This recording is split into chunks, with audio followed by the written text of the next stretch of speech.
బాగున్నావురా తల్లి? నైనా అమ్మ రాలేదా? ఇంటి దగ్గర బయలుదేరుతా ఉన్నది. ఆ పిల్ల బయలుదేరే లోపల ఒకసారి పలకరించి వెళ్ళిపోతాను. వచ్చిన అల్లుడు ఎక్కడ? బట్టలు ఉతుకుతున్నాడు. అల్లుడు అల్లుడు ఏమైంది అల్లుడు? నీ కూతురికి బట్టలు ఉతుకుని కూడా రాలే. అందుకే కదా కట్టంగా వాషింగ్ మిషన్ ఇచ్చిందే.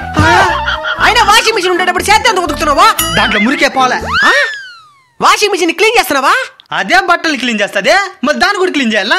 ఇంట్లో ఏసీని క్లీన్ చేపిస్తున్నావా? చేపికపోతే డస్ట్ పేరుకునేస్తున్నదే. మామూలు ఏసీలోనే అంత డస్ట్ ఉంటే మురికి బట్టలేసే వాషింగ్ మిషన్ ఎంత డస్ట్ ఉంటదే? అవును మావో, కానీ చూసేదానికి క్లీన్ గా ఉన్నదా? వాషింగ్ మిషన్ టప్పు పైనుంచి చూసేదానికి క్లీన్ గానే ఉంటది, కానీ లోపల మొత్తం మురికి చేరిపి ఉంటది. దానికన్నా క్లీన్ చేయలేదంటే బట్టలు ఎన్నిసార్లు ఉతికినా అపరిశుభ్రంగానే ఉంటాయి. ఆ డస్ట్ ని క్లీన్ చేయాలంటే ఎట్ట మావా? ఏఎన్ టబ్ క్లీనర్. ఎట్ట వాడాలి దీనే? నెలకు ఒకసారి లిక్విడ్ మొత్తం టబ్ లో పోసి వాషింగ్ మిషన్ లో క్లీన్ అనే ఆప్షన్ ఉంటది, దాని మీద క్లిక్ చేసి వదిలేసి చాలు క్లీన్ అయిపోతుంది. ఎట్టు కొనుక్కోవాలి దీన్నే? అమెజాన్, మీషో, అలానే మన ఛానల్ యొక్క బయలు కూడా ఈ ప్రొడక్ట్స్ యొక్క లింక్ ఇస్తాం. మంచి రిజల్ట్స్ ఉన్నాయి, వీళ్ళు తప్పకుండా ఆర్డర్ చేసుకోండి.